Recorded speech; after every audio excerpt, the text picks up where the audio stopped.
From Park City, Utah, this is Democracy Now! We're broadcasting from the Sundance Film Festival.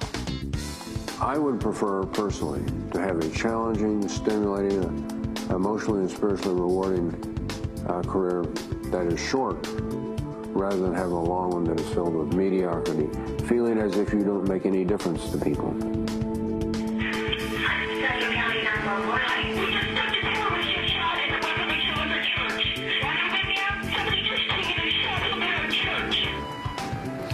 40 years ago this week, the Supreme Court decided Roe v. Wade.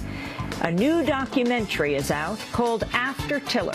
It follows 4 of the few doctors left in the United States who openly provide abortions in the 3rd trimester. In 2009, their colleague, Dr. George Tiller, was assassinated while attending church in Wichita, Kansas. Then, Gideon's Army. That's the beauty of this system. It's set up to give people the presumption of innocence, to give them an opportunity to not just be heard, but hold the state accountable. You want to take my liberty, you gotta do it right. And if you don't, acquit. 50 years ago, the Supreme Court ruled everyone has a right to a lawyer in a criminal case. Now a new documentary follows a group of young public defenders in the Deep South who contend with a day-to-day life of low pay, long hours, and staggering caseloads. We will speak with one of those lawyers, then Kara Murthas, director of the Sundance Institute documentary film program. We have great need now, and we have no time. So we need to get stories out very quickly, and these are stories of both the challenges and the solutions. And so I think a film is a kind of perfect vessel to transmit these stories to the many millions of people that need to hear them.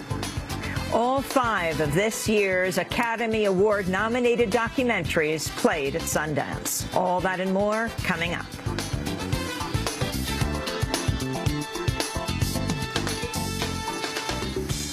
Welcome to Democracy Now!, democracynow.org, The War and Peace Report. I'm Amy Goodman. The Pentagon has confirmed plans to lift the long-standing military ban on women in combat. The move will overturn a 1994 rule that formally barred women from taking on frontline roles, although in reality thousands of women have still fought. In being officially allowed to serve in combat roles, women will be afforded opportunities for medals of recognition as well as for advancement to positions they've been unable to pursue.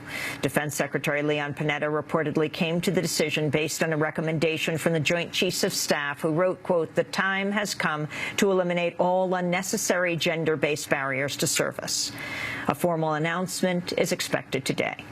The Republican-controlled House has passed a measure to lift the debt ceiling until May, avoiding a new showdown with President Obama at least for a few months. The move would temporarily suspend the federal government's $16.4 trillion borrowing limit until May 18th without the dollar-for-dollar spending cuts that Republicans have demanded. In a bid to pressure the Senate, the legislation calls for withholding the salaries of lawmakers if one of the chambers of Congress fails to pass a budget blueprint by mid-April. The Senate's expected to approve the measure this week. The U.S. appears to be escalating its drone war in Yemen with yet another deadly attack. At least 6 people were killed in northern Yemen Wednesday in the 5th U.S. strike in as many days. The drone reportedly hit a moving vehicle, burning the corpses beyond recognition. Recent U.S. drone attacks in Yemen have killed at least 20 people and sparked protests from residents claiming the loss of civilian life. A suicide bombing in northern Iraq has killed at least 35 people and wounded more than 75 others. The attack struck a Shia mosque during a funeral for the relative of a slain politician. It was the deadliest act of violence Iraq has seen in 6 months. Secretary of State Hillary Clinton appeared before Congress Wednesday to answer questions surrounding the September 11th attack on the U.S. consulate in Benghazi, Libya. U.S. Ambassador Christopher Stevens and 3 other Americans were killed after militants attacked the consulate amidst protests against an anti-Muslim film. During her testimony, Clinton faced repeated attempts by congressional Republicans to blame the incident on alleged White House and State Department negligence. In one of several testy exchanges with Republicans, Clinton rejected Wisconsin Senator Ron Johnson's criticism of the administration's initial handling of the consulate attack. Again, we were misled that there were supposedly protests and then something sprang out of that, an assault sprang out of that. And that was easily ascertained that was not the fact. And the American people could have known that within days, and they didn't know that. With all due respect, the fact is we had 4 dead Americans. Was it because of a protest, or was it because of guys out for a walk one night who decided they'd go kill some Americans? What difference at this point does it make? It is our job to figure out what happened and do everything we can to prevent it from ever happening again, Senator. Now, honestly, I will do my best to answer your questions about this, but the fact is that people were trying in real time to get to the best information. Secretary of State Clinton was making her last formal appearance before Congress before leaving the State Department.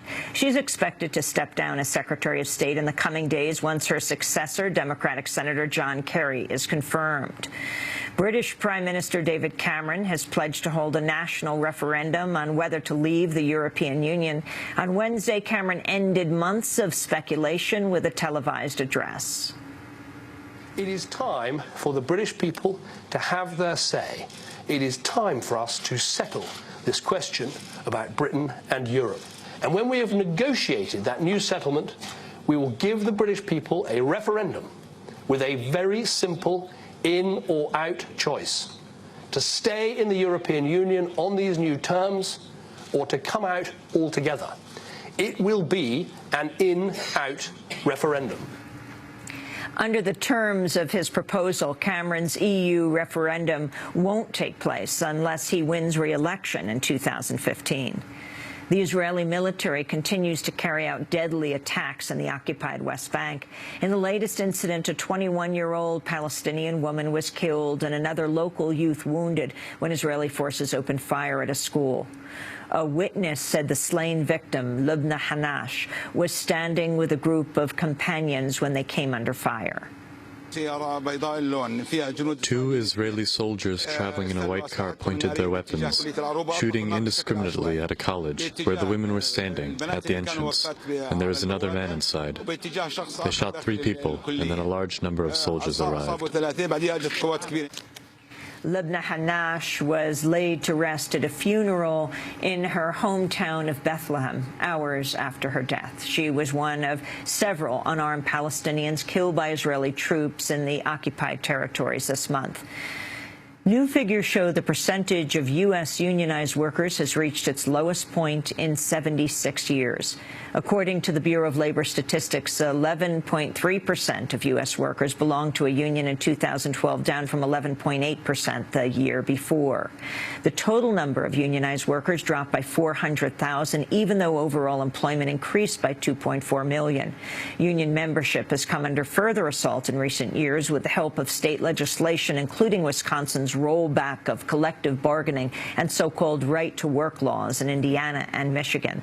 In a statement, the AFL-CIO said, quote, "Working women and men urgently need a voice on the job today, but the sad truth is that it has become more difficult for them to have one." Republican lawmakers in Virginia are sparking outrage for pushing through a controversial gerrymandering bill while one of its members was away. On Monday, a federal holiday and the day of President Obama's inauguration, the Virginia Senate approved a measure to redraw the state's electoral map in a way that could turn the current 2020 split with Democrats into a decisive Republican majority. The bill was approved by 1 vote because Democratic State Senator Henry Marsh was out of state attending the inauguration in Washington. A recent internal report by the Republican State Leadership Committee boasted that the party maintained its House majority by gerrymandering congressional districts in traditionally Democratic states. And those are some of the headlines. This is Democracy Now!, democracynow.org, The War and Peace Report. I'm Amy Goodman. We're broadcasting live from the Sundance Film Festival in Park City, Utah. Thanks so much for watching this report from Democracy Now!, your daily independent global news hour. We don't accept advertising or corporate funding, but rather rely on donations from viewers like you. Please make your contribution by visiting democracynow.org. We need your support today to keep bringing you this hard-hitting, in-depth reporting.